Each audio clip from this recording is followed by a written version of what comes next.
میں نے غامدی صاحب کو 2019 میں سننا سٹارٹ کیا تھا۔ یوٹیوب پہ ان کی چند رینڈملی ویڈیوز دیکھی تھی۔ میرا فرسٹ امپریشن غامدی صاحب کے بارے میں تھا وہ یہ تھا کہ غامدی صاحب بعض معاملات میں بڑی اچھی باتیں بھی کرتے ہیں اور بعض معاملات میں تھوڑے سے ویسٹرن اورینٹڈ بھی نظر آتے ہیں۔ اب اس طرح کا امپریشن کیوں بنتا ہے ایک اسٹوڈنٹ کا جو غامدی صاحب کی فکر کو سمجھنا چاہتا ہے؟ اس کی کچھ بنیادی وجوہات ہیں۔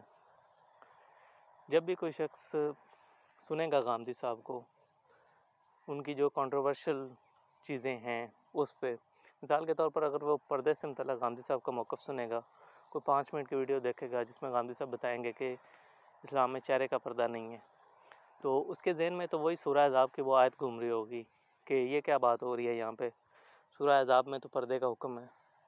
تو اس کا یہی امپریشن بنے گا کہ یہ تھوڑے سے ویسٹرن اورینٹڈ ہیں۔ اسی طرح سے داڑھی کے متعلق اور میوزک سے متعلق جب وہ غامدی صاحب کا موقف سنے گا تو اس کی اسی طرح کی ہی رائے بنے گی۔ یہاں پہ میں ایک چیز کلیئر کر دوں کہ ایسا نہیں ہے کہ غامدی صاحب کو سننا آپ پہ فرض ہو گیا۔ اگر آپ سمجھتی ہیں کہ پردہ کرنا فرض ہے، آپ دلائل سے مطمئن ہیں، تو آپ پہ فرض ہے کہ آپ پردہ کریں۔ اسی طرح سے اگر آپ سمجھتے ہیں کہ داڑھی رکھنا فرض ہے، تو آپ پہ لازم ہے کہ آپ داڑھی رکھیں۔ اسی طرح سے میوزک کے بارے میں اگر آپ مطمئن ہیں کہ اسلام میں یہ حرام ہے، تو آپ کے لیے یہی ٹھیک ہے کہ آپ میوزک نہ سنیں۔ غامدی صاحب دوسروں کو اپنی رائے سے اختلاف رکھنے کا حق دیتے ہیں۔ یہ ویڈیو بیسیکلی ان لوگوں کے لیے ہے جو غامدی صاحب کی فکر کو سمجھنا چاہتے ہیں کہ غامدی صاحب کی فکر کیا ہے۔ اب غامدی صاحب کو اگر آپ اصول میں نہیں سمجھیں گے تو غامدی صاحب کو اطلاق میں آپ کبھی بھی نہیں سمجھ سکتے۔ اب پردے کے معاملے کو لے لیجئے۔ اب ایسا نہیں ہے کہ غامدی صاحب سورہ احزاب کی اس آیت کو نہیں مانتے۔ اصل مسئلہ یہ ہے کہ قرآن سے حکم کیسے نکالا جاتا ہے، قرآن کو سمجھا کیسے جاتا ہے۔ کوئی بھی کسی بھی کتاب کو سمجھنے کے لیے جو سب سے ضروری چیز ہے وہ یہ ہوتی ہے کہ آپ اس کو اس کے کنٹیکسٹ میں رکھ کر دیکھیں۔ ایسا نہ ہو کہ آپ وہ کسی اور کنٹیکسٹ میں بات کر رہی ہو اور آپ ایک بیچ میں سے کوئی ایک جملہ پکڑ لیں اور اس سے کوئی مطلب نکال لیں۔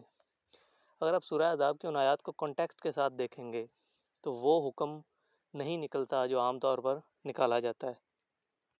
اسی طرح سے میوزک کو لے لیں۔ اب میوزک کے متعلق تو دونوں طرح کی روایات مل جاتی ہیں۔ ایسی روایات بھی ہیں جو میوزک کو سپورٹ کرتی ہیں اور ایسی روایات بھی ہیں جو اس کے اگینسٹ ہیں۔ اب ایسا تو نہیں ہو سکتا کہ at the same time music حرام بھی ہو اور حلال بھی ہو، کوئی ایک نتیجہ نکلے گا نا۔ تو اصل سوال یہاں پہ بھی یہی ہے کہ روایات کو کیسے دیکھا جاتا ہے، روایات سے کیسے کوئی حکم نکالا جاتا ہے، روایات کی اصل جگہ کیا ہے۔ اوورآل امت کے جو بڑے علماء ہیں وہ اس کو روایات کو کہاں پہ رکھتے ہیں، کیا جگہ دیتے ہیں۔ تو یہاں پہ بھی یہی چیز ہے کہ کچھ لوگ ہیں جو کہ سمجھتے ہیں کہ شاید قرآن و حدیث کو ہم ہی مانتے ہیں اور باقی کوئی مانتا ہی نہیں ہے۔ تو اصل سوال یہی ہوتا ہے کہ سمجھنا کیسے ہے۔ اصل سوال یہ نہیں ہوتا کہ کوئی کسی حدیث کا انکار کر رہا ہوتا ہے یا قرآن کی آیت کا انکار کر رہا ہوتا ہے۔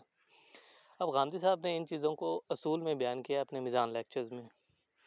اب میزان لیکچرز غامدی صاحب کے ہزاروں لیکچرز ہیں، جو ان کے بیسٹ لیکچرز ہیں وہ وہی میزان کے جو ابتدائی 55 لیکچرز ہیں وہ بیسٹ لیکچرز ہیں ان کے۔